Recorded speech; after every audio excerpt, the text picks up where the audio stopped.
Bismillahirrahmanirrahim. Assalamualaikum warahmatullahi wabarakatuh. Selamat pagi, siang, sore, ataupun malam untuk teman-teman semuanya. Semoga selalu dalam keadaan sehat, kemudian selalu diberikan kebahagiaan ya di dalam setiap menjalankan aktivitas ya, terutama di bulan suci Ramadan ini. Semoga puasanya teman-teman bisa lebih membuat diri teman-teman menjadi lebih dekat lagi kepada Allah Subhanahu wa taala dan bisa terus menambah pahala. Oke, teman-teman semuanya, pada kesempatan kali ini saya akan menyampaikan materi terkait dengan pengawasan keuangan negara ya. Hari ini tanggal 27 Maret 2023, ini saya rekaman di ruang dosen. Oke, saya mulai untuk materinya. Materi kita berjudul pengawasan keuangan negara ya, ini materi pertemuan ke-7. Nah, di slide atau di tampilan video teman-teman bisa dilihat bahwa untuk yang awal untuk mengawali dari materi ini, bahwa dulu di zaman Hindia Belanda pada saat penjajahan itu sebenarnya sudah ada mekanisme pengawasan untuk pengelolaan keuangan ya, terkait dengan keuangan negara tentunya. Ada 3 aturan yang kemudian bisa saya sebutkan. Yang pertama ada Indiscontibiliteit, yang kedua ada Intrusie en Verduurbepalingen voor de Algemene Rekenkamer, yang ketiga ada Reglement voor het Administratief Beheer. Nah, ada 3 aturan itu, dan 3 aturan itu isinya apa? Ya, nanti next video lah akan saya carikan coba. Karena ini perlu riset lagi karena udah aturan lama. Oke, peraturan ini ya digunakan dari sejak sebelum kemerdekaan, sebelum 17 Agustus, dan kemudian terus digunakan bahkan setelah kemerdekaan pun.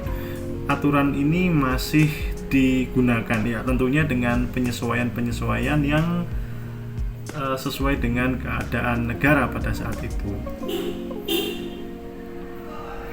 Nah, kemudian dengan adanya perubahan tersebut ya, tentu perubahan tersebut hanya berfokus kepada substansi pertanggungjawabannya saja.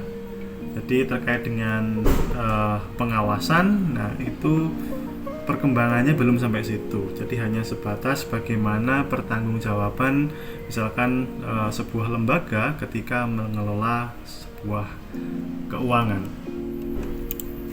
Di slide selanjutnya saya tampilkan ini ada paket undang-undang ya judulnya. Sebetulnya untuk undang-undang keuangan negara itu peraturan perundang-undangannya sangat banyak gitu kan. Kita mulai aja dari landasan konstitusinya, itu ada di pasal 4 ayat 1 Undang-Undang Dasar Negara Republik Indonesia tahun 1945, yang kemudian yang saat ini berlaku ya. Kalau yang sudah tidak berlaku enggak saya cantumkan karena pastinya akan sangat banyak banget, terkait dengan Undang-Undang Nomor 20 Tahun 97 tentang penerimaan negara bukan pajak. Kemudian ada Undang-Undang Pemberantasan Tindak Pidana Korupsi. Kemudian ada lagi Undang-Undang Nomor 17 Tahun 2003 tentang Keuangan Negara, Undang-Undang Nomor 1 Tahun 2004 tentang Perbendaharaan Negara, dan seterusnya. Nah, ada banyak sekali, ini masih sampai kepada PP-nya saja, belum sampai kepada peraturan presiden dan peraturan menteri dan bawahnya lagi.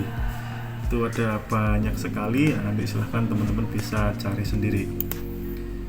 Nah, perkembangan selanjutnya muncul mekanisme pengawasan teman-teman, di mana macamnya pengawasan terkait dengan pengelolaan keuangan negara itu ada 3 macam. Yang pertama ada yang namanya pengawasan melekat, kemudian yang kedua ada yang namanya pengawasan internal, dan yang ketiga itu ada pengawasan eksternal. Nah, kalau terkait dengan pengawasan yang melekat itu simpelnya itu dia diawasi oleh lembaga itu sendiri.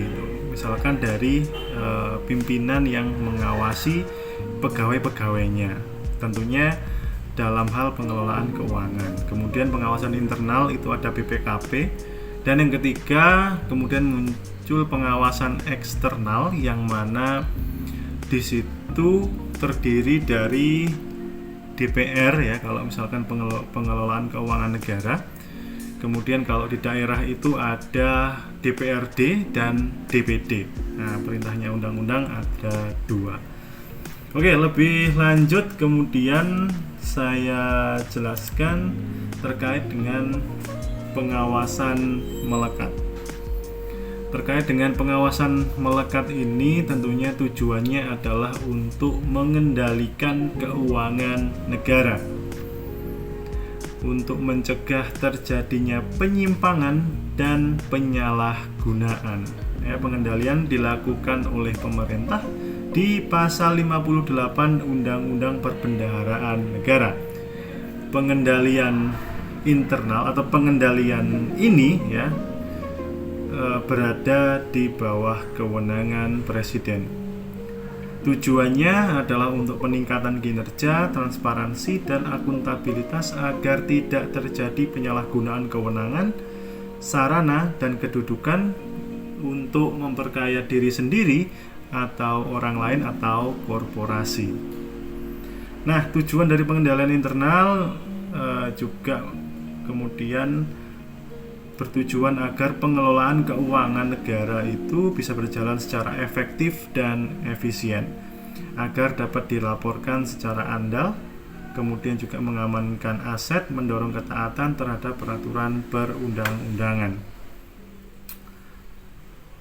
Nah, kemudian Menteri Keuangan selaku bendahara umum negara menyelenggarakan pengendalian internal di bidang perbendaharaan. Nah, jadi istilahnya dari Presiden ya selaku kepala pemerintahan, kemudian dikuasakan kepada Menteri Keuangan yang kemudian menjadi bendahara umum negara, memberikan pengaturan-pengaturan kepada lembaga-lembaga di bawahnya dan tentunya mengawasi kementeriannya sendiri ya. Seperti di poin selanjutnya, menteri atau pimpinan lembaga selaku pengguna anggaran atau pengguna barang menyelenggarakan pengendalian internal di bidang pemerintahannya masing-masing ya. Ini dalam artian di bawah lembaganya sendiri-sendiri. Jadi namanya menteri tentunya yang bertanggung jawab atas kementerian tersebut. Tidak hanya Kementerian Keuangan, kementerian yang lain ya, terutama yang mungkin di situ perputaran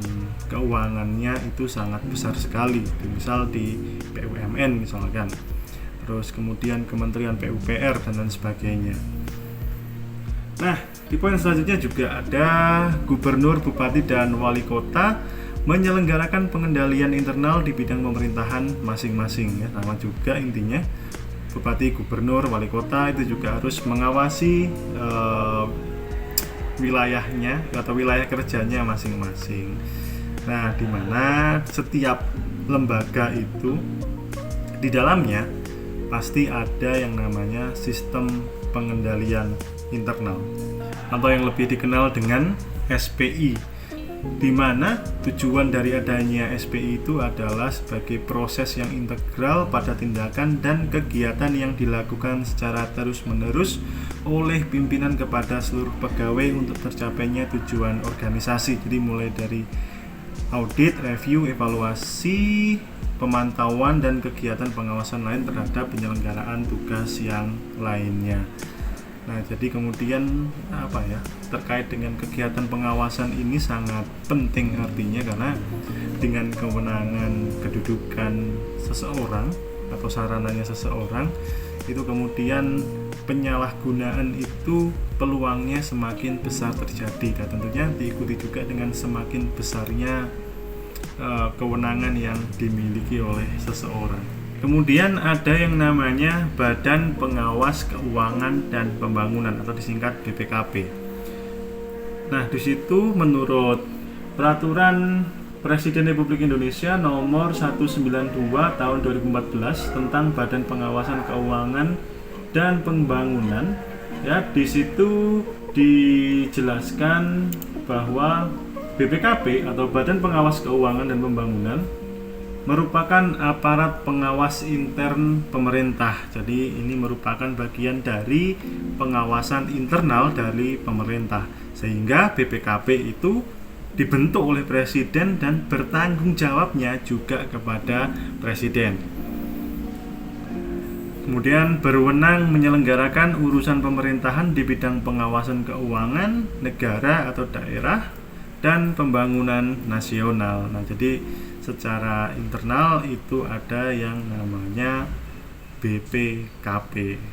Nah, untuk dasar hukum dari lembaga pengawasan internal tadi yaitu ada di Perpres nomor 192 tahun 2014, kemudian dirubah ke dalam peraturan presiden nomor 20 tahun 2023. Ini masih ada sekali perubahan. Kemudian untuk kuisnya teman-teman ya, ini sudah saya share juga di IG, tapi kalau teman-teman kepengen jawab di channel YouTube ini, saya persilahkan. Pertanyaannya itu adalah apa yang membedakan antara BPKP dengan BPK ya. Satunya Badan Pengawasan Keuangan dan Pembangunan ya. Satunya Badan Pemeriksa Keuangan Republik Indonesia. Nah, silahkan tuliskan di kolom komentar, jangan lupa nama, kemudian mata kuliahnya apa, dan nomor absennya berapa. Nah, itu. Kemudian lanjut lagi nih, ada juga. Nah, apa fungsi dari PPATK dan OJK? Nah, banyak sekali lembaga pengawasan keuangan teman-teman ya. Makanya teman-teman harus bisa memahami ini ya. Jadi tadi itu ada 2 kuis. Yang satu perbedaan terkait dengan BPKP dengan BPK, dan yang selanjutnya itu adalah apa kewenangan dari PPATK dan OJK, Otoritas Jasa Keuangan. Kalau PPATK itu Pusat Pelaporan dan Analisis Transaksi Keuangan. Nah, kemudian yang selanjutnya itu ada juga pengawasan eksternal ya, dimana di awal tadi sudah saya sebutkan ada DPR, DPD, dan DPRD.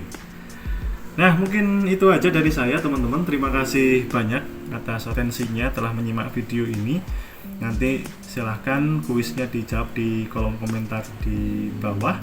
Kalau ada pertanyaan silahkan nanti juga dituliskan atau langsung menghubungi di WhatsApp saya ya. Dan insya Allah nanti kalau tidak ada kesibukan akan segera saya balas. Oke teman-teman, segitu aja. Terima kasih banyak. Saya akhiri sekian. Wassalamualaikum warahmatullahi wabarakatuh.